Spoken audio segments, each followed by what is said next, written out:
হরে কৃষ্ণ কৃষ্ণ কৃষ্ণ হরে হরে, হরে রাম রাম রাম হরে হরে।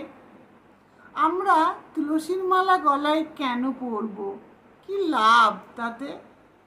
তাই বলবো, প্রথমেই আমরা অনেকেই গলায় তুলসীর মালা দিতে চাই না, কারণ অন্যেরা দেখে হাসাহাসি করবে, কি বলবে, সেসব কথা আমরা চিন্তা করি। ভাবি যে আমি যদি মালা পরি অন্যেরা বলবে খুব ভক্তি বেড়েছে। তাই এসব কথা চিন্তা করে আমরা অনেকেই লজ্জা পাই।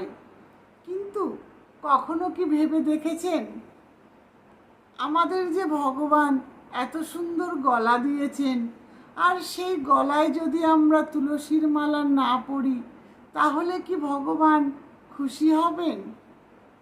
কারণ আমাদেরকে সবসময় ভাবতে হবে যে নিজের মঙ্গল কিসে, ভগবান খুশি হবে কিসে। অন্যেরা কে কি বলল সেসব কথায় কান দিলে চলবে না। কারণ মানুষ কি করে, না ভাবনা চিন্তা করে অনেক কথা বলে। তাই বলবো যে শাস্ত্রে কি বলছে জানেন? যে ব্যক্তি গলায় তুলসীর মালা পরে না তার বাস জমালয়ে। কারণ আমরা যখন মারা যাব তখন যদি আমাদের গলায় তুলসীর মালা না থাকে, তখন যমদূতের লোকেরা এসে আমাদেরকে কি করবে? টেনে হেঁচড়ে নিয়ে যাবে।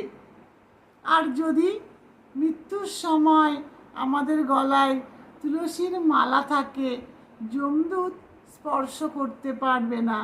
কি ভাববে? ইনি একজন ভক্ত লোক। তাই বিষ্ণুদূতের লোকেরা এসে তাকে বিষ্ণুলোকে নিয়ে যাবে। তাই বলবো, আমরা কখন মারা যাব আমরা কেউ জানি না। হয়তো এখন কথা বলছি, কিছুক্ষণ পরে মারা যেতেও পারি। আবার হয়তো কোথাও বেড়াতে গেছি, হয়তো সেখানে মারা গেলাম। আবার হয়তো কোথাও ঘুরতে গেছি, সেখানেও মারা যেতে পারি। কারণ আমরা কেউ জানি না কখন আমাদের মৃত্যু নামক শব্দটা আসবে এবং আমাদেরকে নিয়ে যাবে। তাই বলবো, গলায় তুলসীর মালা পরিধান করুন অবশ্যই। লোকে কি বলল না বলল সেদিকে কান করলে নিজের কখনো মঙ্গল হবে না। তাই বলবো, শাস্ত্রে বলছে, বহু জন্মের পরে হরি ভজিবার তরে পৃথিবীতে আসে জীব, মনুষ্য আকার ধরে। যেই হতভাগা নাহি লয় সে সুযোগ, বহু দুঃখ কষ্টে মরে কল্প ও কল্পান্তরে। তাই মনে রাখতে হবে যে মানুষের সৌন্দর্যতা শরীরে নেই, আছে তার ব্যবহারে, আছে তার কর্মে এবং আছে তার চরিত্রে। তাই যার মধ্যে এই গুণগুলো থাকবে সেই হলো সুন্দর মানুষ।